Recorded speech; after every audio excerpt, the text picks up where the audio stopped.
Welcome back guys. स्वागत है आपका एक बार फिर से एमएससी मैथ्स क्लासेस के यूट्यूब चैनल पे। दोस्तों, काफ़ी दिनों बाद आज अपन एमएससी प्री के लिए मशीन स्टेप जो अपना पेपर है उसको स्टार्ट करने वाले हैं। तो मशीन्स पेपर जो है वो अपनी दो बुक्स को मिला करके बनता है। पहली है रिजिड बॉडी और दूसरी है हाइड्रो। रिजिड बॉडी से आपको 3 यूनिट देखने को मिलेंगी और हाइड्रो से आपको 2 यूनिट देखने को मिलेंगे। बाकी सारी डिटेल्स जो हैं वो अपन जैसे जैसे आगे बढ़ते जाएंगे वैसे वैसे उन चीज़ों का जिक्र जो है वो अपन करेंगे।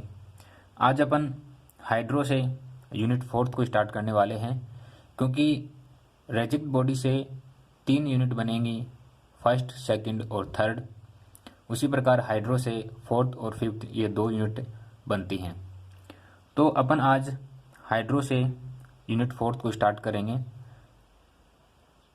इसमें भी आज अपन इक्वेशन ऑफ कंटिन्यूटी के बारे में पढ़ेंगे। Starting of equation of continuity in MSc maths pre examination. Okay, तो इक्वेशन ऑफ कंटिन्यूटी होती क्या है, क्या इक्वेशन आएगी, इन सभी के बारे में अपन डिस्कस करेंगे। तो गाइस, सबसे पहले हमने क्या माना कि हमने एक सरफेस माना एस। ठीक है, सपोज कीजिए ये कोई सरफेस है एस।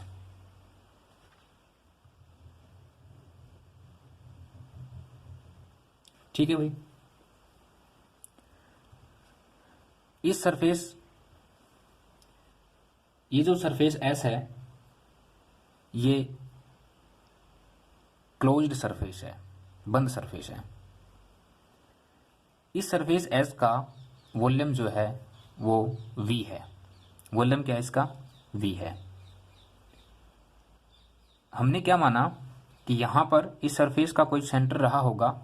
इस सेंटर से बाहर की ओर, इस सेंटर से बाहर की ओर एक वेक्टर एन कैप जो है वो जा रहा है। ठीक है, इसी सेंटर से हमने माना कि एक क्यू वेक्टर वो भी क्या हो रहा है, बाहर की साइड जा रहा है। तो यहां पर एन कैप और क्यू वेक्टर जो है ये क्या है? एन कैप जो है ये अगर अपन बात करें तो ये एक यूनिट वेक्टर होगा। क्यू वेक्टर की अगर अपन बात करें तो ये वेलोसिटी होगी इस सरफेस एस के अंदर। ओके, तो यहां पर थोड़ा सा डिस्क्रिप्शन है, थ्योरेटिकल पार्ट है, तो आप खुद लिखेंगे उस चीज को। मैं बता देता हूं कि let S be a surface by the volume of V and let n cap be the unit vector in the direction of outward and q vector be the velocity of the fluid। अब guys क्या करना है कि हमने ये बात जो करी अब तक ये थी आउटवर्ड के लिए, मतलब बाहर के लिए। अगर हमें इसे अंदर की तरफ लाना हो तो उस कंडीशन में हमने माना कि let velocity of fluid in inward direction will be, यानी कि इसकी जो डायरेक्शन होगी, अगर मैं बाहर की साइड इसकी डायरेक्शन देखता हूं तो वो होगी q dot n cap outward में। अगर इसकी बात अंदर की साइड की अगर अपन करें, इनवर्ड में अगर अपन इसकी बात करें तो वो क्या होगी, direction minus q vector dot n cap. ठीक है, तो यहां पर थोड़ा सा मैं बता देता हूं आपको कि velocity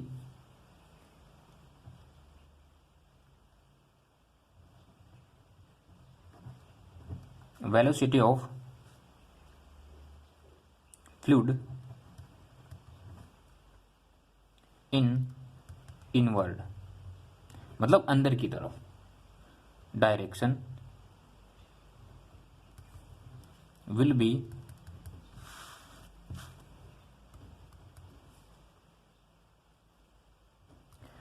minus q vector n cap and row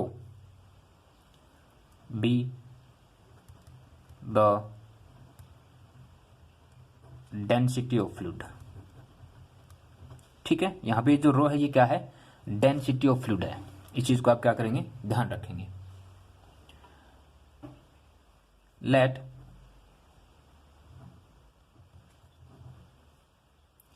del S be surface enclosed by volume of V, sorry volume of del V, क्योंकि यहां पर ये जो सरफेस S था इसके अंदर ये जो सरफेस अपन माने डेल S, तो इसका जो वॉल्यूम होगा क्या होगा, डेल V होगा। ठीक है, इतना ध्यान रहेगा। show that the mass of fluid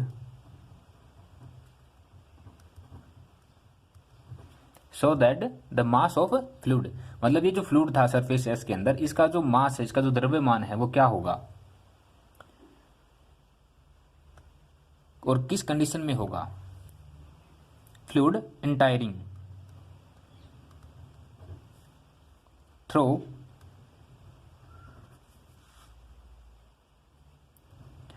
del S in unit time, in per unit time. तो वो क्या होगा भाई, वो होगा minus rho vector q n cap del S. ठीक है, सरफेस ये था क्या, ये था जो कंप्लीट मास जो है इसका सरफेस एस का, वो सॉरी सरफेस डेल एस का। अगर अपन यही बात सरफेस एस के लिए इंप्लाई करें तो फिर क्या होगा, show the mass of fluid entering through the surface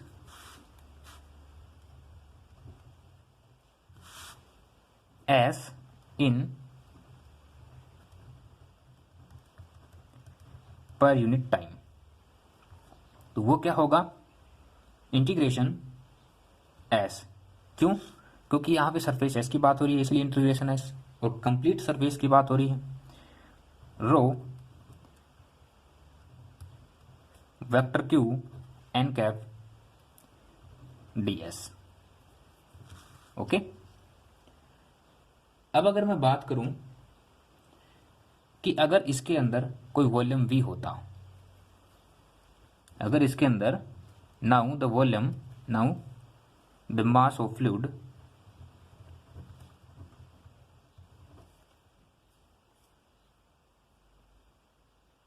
with in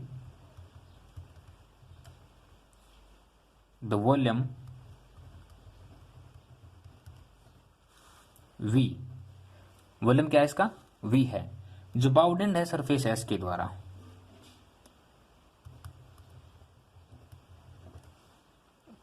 bounded of surface S. उस कंडीशन में हमारा जो मास है वो क्या हो जाएगा, रो डीवी हो जाएगा, ध्यान रहेगा। अब अगर हम इस मास को इंक्रीज करें तब क्या होगा भाई, so rate of increase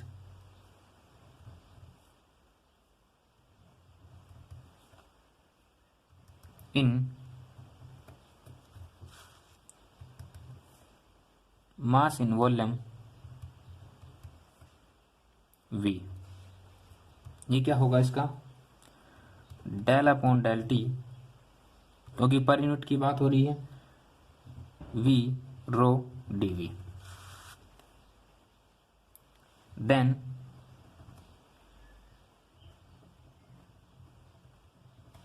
equation of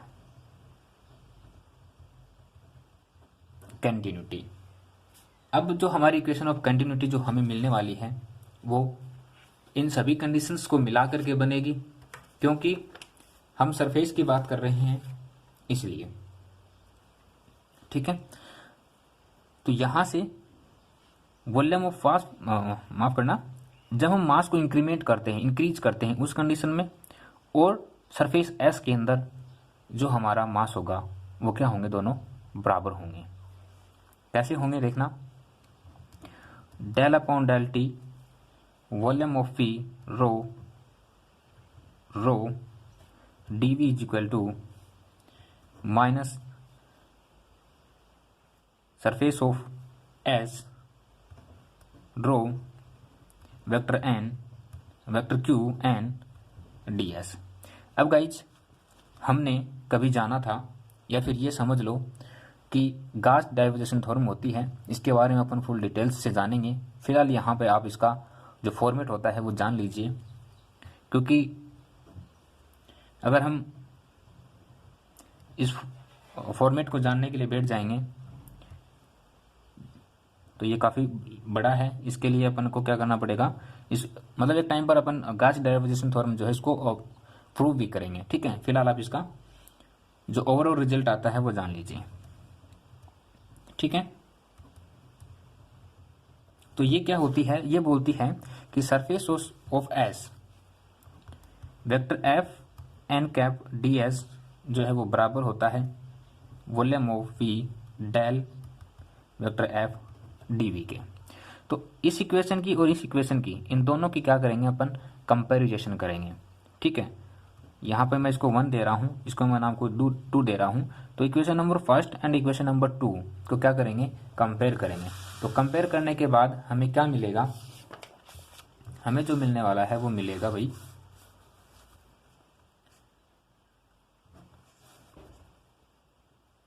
v del rho upon del t d V बराबर v del rho dot vector q d V. ठीक है, यहां पर भी डी वी है, यहां पर भी डी वी है, और ये क्या है, इसके दोनों बराबर में है। तो इस वाले फंक्शन को मैं इस साइड लेके जा रहा हूं, तो यहां पे देखेंगे क्या मिलेगा अपने पास, v del rho upon del t. ठीक है, और ये माइनस इस साइड आएगा तो प्लस, और यहां से अपने पास बचेगा रो क्यू डी वी। कोई दिक्कत, और ये पूरा फंक्शन किस चीज के बराबर हो जाएगा, 0 के बराबर हो जाएगा। तो यहां से अपन क्या बोल सकते हैं कि जो del rho upon del t है वो क्या होगा,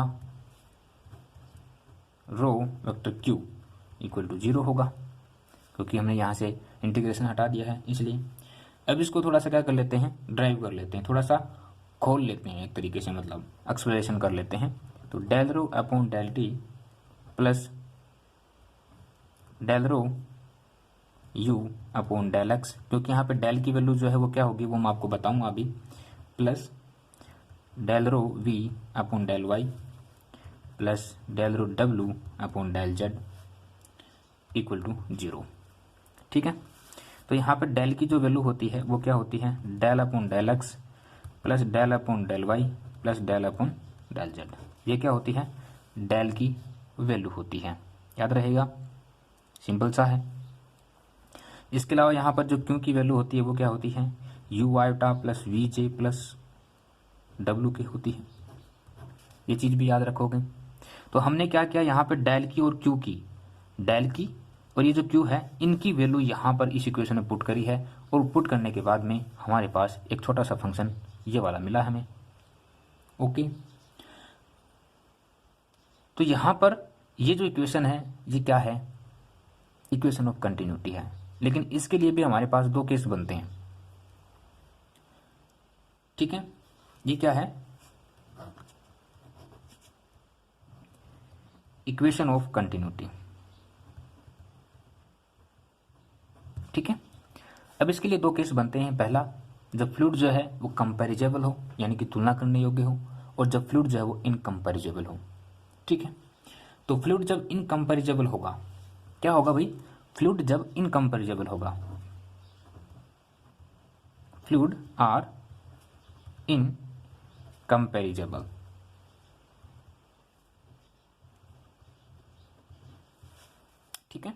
अगर जब फ्लूइड इनकम्पैरेबल होगा उस कंडीशन में रो जो है यानी डेंसिटी जो होगा क्या होगी, कांस्टेंट होगी प्यारे बच्चों, क्या होगी, कांस्टेंट होगी। और जैसे ही ये कांस्टेंट होगी तो हम इसको क्या लिख सकते हैं, इक्वेशन ऑफ कंटिन्यूटी को del u upon del x plus del v upon del y plus del डब्ल्यू upon del z equal to 0। ठीक है, ये कब होगा, जब फ्लूइड इनकम्पैरेबल होगा। और जब फ्लूइड कंपैरेबल होगा तब क्या होगा, सोचने लायक बात है ना। तो जब फ्लूइड कंपैरेबल होगा इसके लिए आप कमेंट करके हमें बताएंगे कि इक्वेशन ऑफ कंटिन्यूटी जो वो क्या होगी। तो आज के लिए इतना ही, थैंक यू सो मच। अगर आपको इक्वेशन ऑफ कंटिन्यूटी में किसी भी प्रकार की दिक्कत आई है, कोई चीज़, कोई लाइन, कोई इक्वेशन समझ ना आई हो तो आप कमेंट करके पूछ सकते हैं, तुरंत ही आपकी हेल्प की जाएगी जहाँ तक संभव होगा। ओके, तो आज के लिए इतना ही guys, thank you so much. मिलते हैं नेक्स्ट क्लास में, तब तक अपना ख्याल रखिए, हंसते रहिए और मुस्कुराते रहिए।